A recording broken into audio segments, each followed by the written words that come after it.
আসসালামু আলাইকুম প্রিয় শিক্ষার্থী বন্ধুরা, আজকে আমরা একাদশ শ্রেণীর আইসিটি বিষয়ের যে ঢাকা বোর্ড 2019-এর যে সৃজনশীল প্রশ্নটা এটা সমাধান করে দিব। তো প্রশ্নে ছিল আমাদের তাসকিন স্যার শ্রেণীকক্ষে আইসিটি বিষয়ের সংখ্যা পদ্ধতি নিয়ে আলোচনা করছিলেন। তিনি সোহেল ও রোহানকে জিজ্ঞাসা করলেন, তোমরা প্রথম সাময়িক পরীক্ষায় আইসিটি বিষয়ে কত নম্বর পেয়েছিলে? সোহেল বলল 105 অক্টালে এবং রোহান বলল 4F হেক্সাডেসিমেলে। মিতা বলল, আমি তো 100,111 বাইনারিতে এই নম্বর পেয়েছি। তো আমাদের গ নম্বরে বলছে মিটার প্রাপ্ত নম্বরটি দশমিকে রূপান্তর করো। তো আগে আমরা গ নম্বরটা সমাধান করে দিই, এরপরে ঘ নম্বরটার দিকে যাব। তো গ নম্বর যখন আমরা করব, এজন্য আমাদের আইসিটির বেসিকটা খেয়াল রাখতে হবে। তো বেসিক যদি আমরা পারি যে বাইনারি থেকে দশমিক, দশমিক থেকে অক্টাল, অক্টাল থেকে হেক্সাডেসিমেলে কিভাবে রূপান্তর করা যায়, এই নিয়মগুলো, এই বেসিকগুলো যদি আমরা জানি তাহলে আমাদের করা সহজ হয়ে যাবে। তো এই বিষয়ে আমাদের আগেরও একটা ক্লাস আছে, তোমরা দেখে নিবে। তো বলছে মিটার প্রাপ্ত নম্বরটি দশমিকে রূপান্তর করা হলো। তো দশমিকে রূপান্তর করতে হলে দেখতে হবে যে মিটার প্রাপ্ত নম্বরটি আছে কিতে। তো আমাদের এখানে সমাধান অংশে যদি আমরা লিখি মিটার প্রথম সাময়িক পরীক্ষায় আইসিটিতে পেয়েছে 100,111 বাইনারি। তো এটা বাইনারিতে আছে। তো বাইনারি থেকে আমাদের নিতে হবে দশমিকে। তো বাইনারি থেকে দশমিকে যদি আমাদের নিতে হয়, আগের ক্লাসে আমি বলছিলাম মনে আছে কি, গুণ আকারে নিতে হবে এবং এটার পাওয়ার দিতে হবে। তো গুণ আকারে নেব কিভাবে? 1, ও এটা দেখতে হবে যেটা আছে কিতে বাইনারিতে, তাহলে বাইনারির বেস দ্বারা একে গুণ দিতে হবে। তাহলে এখানে আছে 1, বাইনারির বেস আছে 2, তাহলে 1 কে 2 দ্বারা গুণ দিতে হবে। এরপরে মাঝখানে প্লাস, কারণ প্রত্যেকটা সংখ্যার মাঝখানে যোগ আকার হবে। এরপরে 0 ইনটু বাইনারির বেস আছে 2, এই 2 দ্বারা গুণ দিতে হবে, প্লাস এরপরে 0 গুণ এই 2, এরপরে আবার plus 1 into 2 plus 1 into 2 plus 1 into 2। প্রত্যেকটা সংখ্যাকে তার বেস দ্বারা আগে গুণ দিতে হবে। এরপরে এই ডান প্রান্ত থেকে এর পাওয়ার দিতে হবে কিসের উপরে? বেজের উপরে। তো প্রত্যেকটার বেজের উপরে পাওয়ার দিতে হবে। তো 2 এর পাওয়ার 0, 1 এর পাওয়ার 1, এরপরে 2 এর উপরে 2, এক করে বাড়তে থাকবে। এরপরে 3, 4, 5, এই আকারে আমাদের ডান দিক থেকে বেজের উপরে পাওয়ার দিতে হবে। এরপরে এই পাওয়ারকে সংখ্যায় প্রকাশ করতে হবে, ভাঙাতে হবে। তাহলে 2 এর পাওয়ার 5, 32, এখানে অন দ্বারা গুণ দিলে 32ই হয়। আর আমি আগের ক্লাসেও বলছি যে শূন্যর সাথে যদি কোনো সংখ্যা গুণ দেওয়া হয় শূন্যই আসে, শূন্যর সাথে কোনো সংখ্যা গুণ দেওয়া হলে শূন্য আসে। এরপরে 2 এর পাওয়ার 2, 4, এরপরে 2 এর পাওয়ার 1 হইলে 2, আর আমি বলছিলাম 2 এর পাওয়ার 0 না, যে কোনো সংখ্যার উপরে 0 দিলে তাইলে অন হয়। এরপর এগুলোর যোগফল 39, এই 39 দশমিক সংখ্যা প্রকাশ হয়েছে। তাহলে আমরা 100,111 এই বাইনারির মান 39 দশমিকে পেয়েছি। তাহলে আমাদের প্রশ্ন ছিল মিটার প্রাপ্ত নম্বরটি দশমিকে রূপান্তর করো। তাহলে মিটার প্রাপ্ত নম্বর দশমিকে 39।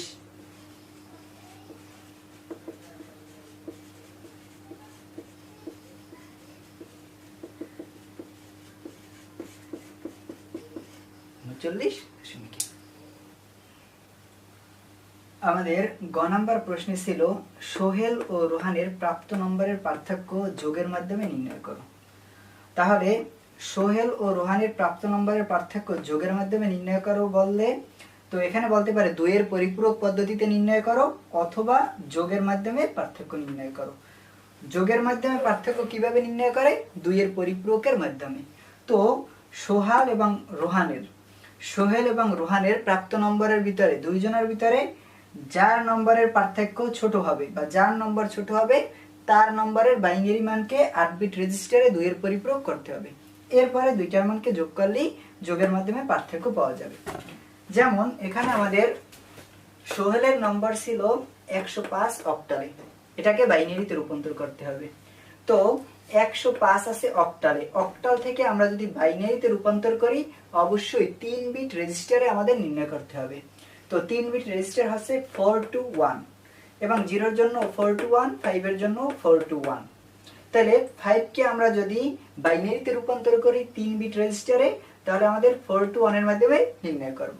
তো এক্ষেত্রে 5-এর জন্য আমাদের দরকার 4 এবং 1।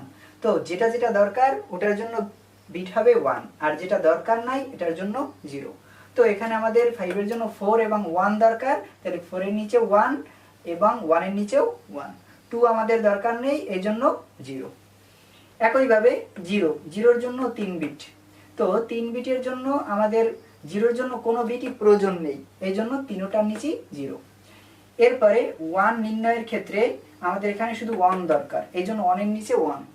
2 এবং 4 এর বিটের কোনো দরকার নেই, এই জন্য 0।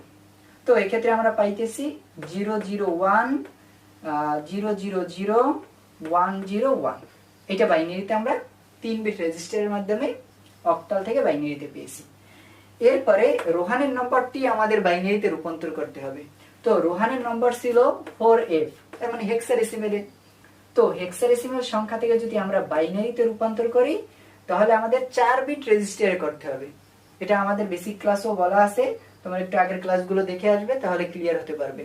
তো এক্ষেত্রে 4f হেক্সাডেসিমেল থেকে বাইনারিতে যদি আমরা রূপান্তর করি তাহলে অবশ্যই 4 বিট রেজিস্টার নিতে হবে, আর অক্টাল থেকে বাইনারিতে 3 বিট রেজিস্টার।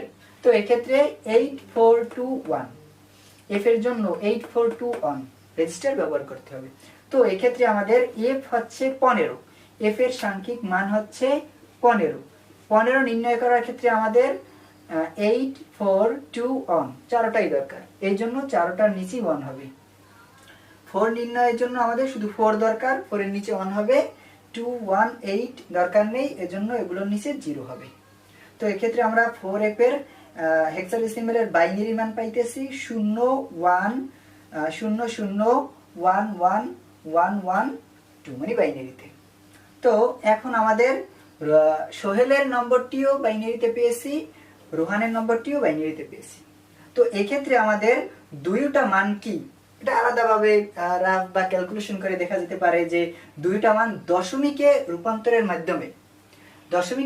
মাধ্যমে কোন মানটা ছোট কোন মানটা বড় এটা আলাদাভাবে দশমিকের মাধ্যমে দেখতে হবে। তো 105 কে যদি আমরা দশমিকের মাধ্যমে নেই, সেটা আগেও বলা আছে যে 1 ইনটু এটার বেস দ্বারা গুণ দিতে হবে। তো এটার বেস ছিল 8 প্লাস 0 ইনটু 8 প্লাস 5 ইনটু 8, এরপরে বেস দিতে হবে 0 1 2। তাহলে এক্ষেত্রে 8 স্কয়ার 8 8 64,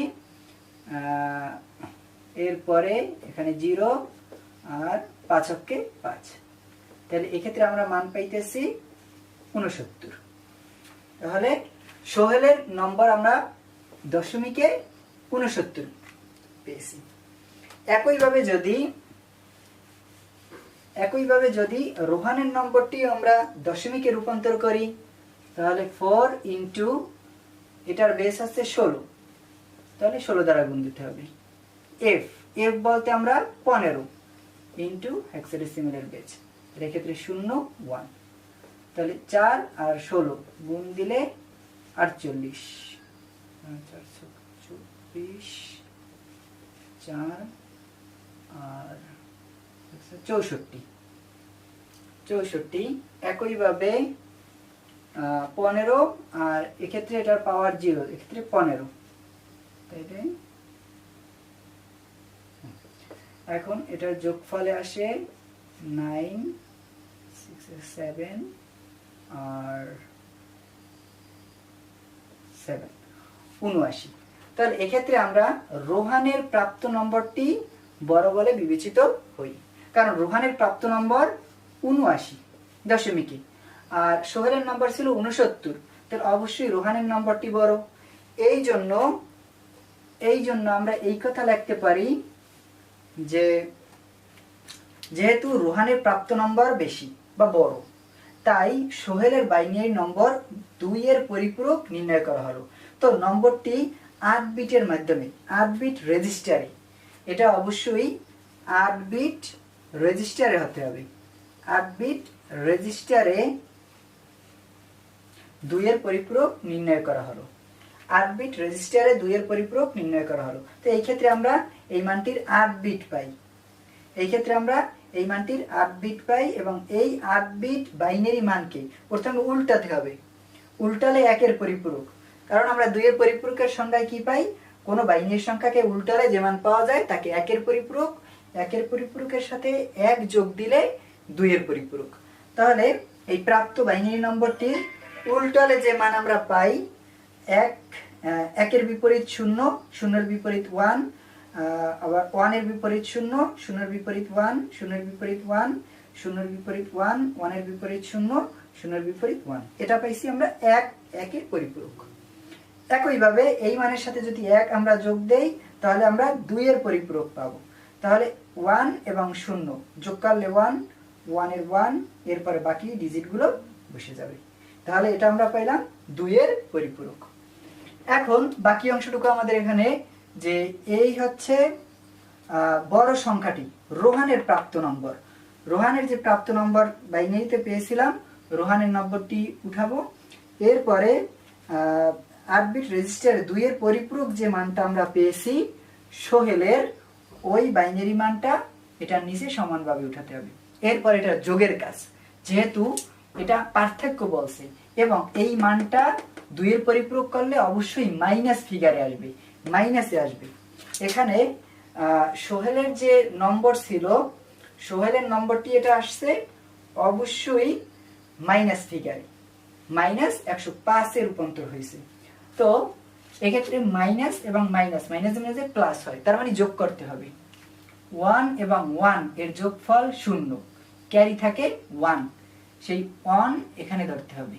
তাহলে 1 এবং 1 এর যোগফল 0 এবং এখানেও ক্যারি থাকে 1, তাহলে 1 এবং 1 এর যোগফল 0, আগের যে ক্যারি ছিল 1 সেই 1 নামবে এবং এখানেও ক্যারি থাকবে 1। আমি এটা আবার বলি, 1 এবং 1 এর যোগফল 0, ক্যারি থাকে আমার 1। তাহলে সেই 1 এবং 1 এর যোগফল 0, আগের যে ক্যারি অন ছিল ক্যারি অন নামছে এবং এখানেও ক্যারি থাকে 1, সেই 1 নিচে ধরতে হবে। তো 1 এবং 1 এর যোগফল 0, ক্যারি থাকে 1। এখন এই ক্যারি অন নামবে আর এখানে 1 আর 1 এর যোগফল 0, ক্যারি থাকে 1, সেই 1 উপরের 1 এর সাথে ধরবো। তাহলে 1 এবং 1 এর যোগফল 0, ক্যারি থাকে 1, 1 এবং 1 এর যোগফল 0, ক্যারি থাকে 1। একইভাবে 1 এবং 1 এর যোগফল 0, ক্যারি থাকে 1, 1 এবং 1 এর যোগফল 0, ক্যারি থাকে 1, সেই নামবে। এখন আমাদের 8 বিট রেজিস্টারের উপরে নেওয়া যাবে না, 1 2 3 4 5 6 7 8, এটা 9 নম্বর হয়েছে, এই জন্য এটা হবে ক্যারি বিট। তো ক্যারি বিট গ্রহণযোগ্য নয়। তো পার্থক্য আমরা পাই বাইনারিতে আগের মানগুলো গ্রহণযোগ্য নয় 0, এই জন্য 1 0 1 0। তাহলে রোহান এবং সোহেলের নম্বরের পার্থক্য যোগের মাধ্যমে আমরা পাই 1 0 1 0। তাহলে আজকে এই পর্যন্তই, সামনের কোনো ক্লাসে দেখা হবে। বিদায়, আসসালামু আলাইকুম। আচ্ছা, তাহলে এবার আমরা ক নাম্বার প্রশ্নে যাই। বলছে বাইনারি সংখ্যা পদ্ধতি কি? বাইনারি সংখ্যা পদ্ধতি কি? তাহলে দেখো কয়ের জন্য উত্তর হবে এভাবে, যে সংখ্যা পদ্ধতিতে কেবল 0 এবং 1 এই দুইটি অঙ্ক ব্যবহার করা হয় তাকে বাইনারি সংখ্যা পদ্ধতি বলে। এর ভিত্তি বা বেস হলো 2। এখন আমি আবার বলছি, দেখো যে সংখ্যা পদ্ধতিতে কেবল 0 এবং 1 এই দুইটি অঙ্ক ব্যবহার করা হয় তাকে বাইনারি সংখ্যা পদ্ধতি বলে। এর ভিত্তি বা বেস হলো 2। আচ্ছা, তাহলে এবার আমরা খ নাম্বার প্রশ্নে যাব। এখানে বলছে 6 প্লাস 5 প্লাস 3 সমান সমান 3.10 হতে পারে, ব্যাখ্যা করো। অর্থাৎ এখানে 6 এবং 5 যোগ করলে হয় 11 এবং 11-র সাথে যদি আমরা 3 যোগ করি তাহলে হয় 14। এই 14টারে যদি আমরা বাইনারি সংখ্যায় রূপান্তর করি তাহলে যে 3.10 এই মানটা হয় কিনা এটা আমাদের ব্যাখ্যা করতে বলছে। তাহলে দেখো এটা আমরা সমাধান দেই। তাহলে দেখো খ নাম্বার প্রশ্ন উত্তরটা তোমরা এভাবে সাজাবা যে সাধারণ দশমিকে 6 যোগ 5 যোগ 3 ইকুয়াল টু 14 হয়। কিন্তু এখানে যোগফল দেয়া আছে যে ট্রিপল অন 0। আমরা জানি দশমিক সংখ্যায় 14 কে বাইনারিতে রূপান্তর করলে পাওয়া যায়। তাহলে দেখো বাইনারির ভিত্তি বা বেস হলো 2। এই 2 দ্বারা কিন্তু আমাকে 14 কে ভাগ করতে হবে। অর্থাৎ 2 দ্বারা 14 কে ভাগ করতে হবে। তাহলে এখন দেখো 2 দ্বারা আমরা যদি 14 রে ভাগ করতে যাই যে 2 7 গুণে 14, তাহলে আমাদের ভাগ ফল আসে 7 এবং 7 দেব। যেহেতু এখানে কোনো ভাগশেষ থাকে না এজন্য আমরা শূন্য ধরে নিব। এবার আবার দেখো 2 দ্বারা আমাকে 7 রে ভাগ করতে হবে। দেখো 2 একে 2, 2 2 গুণে 4, 2 3 গুণে 6। এখন 2 4 গুণে 8 বেশি হয়ে যায়। বেশিটা নেয়া যাবে না। এজন্য আমরা কাজ করব যে ২ ৩ গুণে ৬। দেখো এজন্য ভাগফল কিন্তু আমি ৩ নিয়েছি। এবং যেহেতু ৭ থেকে আমরা ভাগশেষে ১ পাই, সেই ১ টা কিন্তু আমরা আমাদের ডান পাশে দিয়ে দিয়েছি। এবার দেখো আবার আমাদের কাজ করতে হবে যে ২ দ্বারা ওই ৩ এরে ভাগ করতে হবে। তাহলে একে দেখো ২ ৩ এর মধ্যে কিন্তু একবার যায়। ২ একে ২। এবার দেখো অবশিষ্ট ভাগশেষে যে ১ থাকে সেটা আমরা ডান পাশে নিয়ে নিয়েছি। এবারে আবার ২ দ্বারা ১ এরে ভাগ করতে হবে। এখন দেখো ২ দ্বারা ১ এরে যেহেতু ভাগ করা যায় না, এজন্য শূন্য নামাইছি এবং ওই যে ১ ছিল, ওই ১ টা আমরা হাতের ডান পাশে নামাই দিয়েছি। এই হলো কাজ। তাহলে দেখো আমাদের ভাগ করার পর যে ভাগশেষ আ হইছিল, ওইটাই আমাদের কিন্তু আ নিচ থেকে উপরে সাজায় নিতে হবে। যেমন ১ম এ আছে ১, ১, ১ এবং ০ এইভাবে আমরা সাজায় নেব। তাহলে দেখো আমরা এইজন্য লিখছি যে অর্থাৎ ১৪ কে আমরা যদি দশমিক সংখ্যায় আছে এটাকে যদি বাইনারিতে রূপান্তর করতে যাই, তাহলে এর মান কিন্তু তোমার 3 হয়। অর্থাৎ আমাদের প্রশ্নের যে আ উক্তিটি দেয়া আছে সেটা কিন্তু এখানে সঠিক। এজন্য লিখে নিয়েছি যে সুতরাং সংখ্যা পদ্ধতির পরিবর্তনের কারণে দশমিক থেকে বাইনারিতে ৬+৫+৩ = 3 হওয়া সম্ভব। জাস্ট তোমরা উত্তরটা এভাবে সাজাইলেই হবে।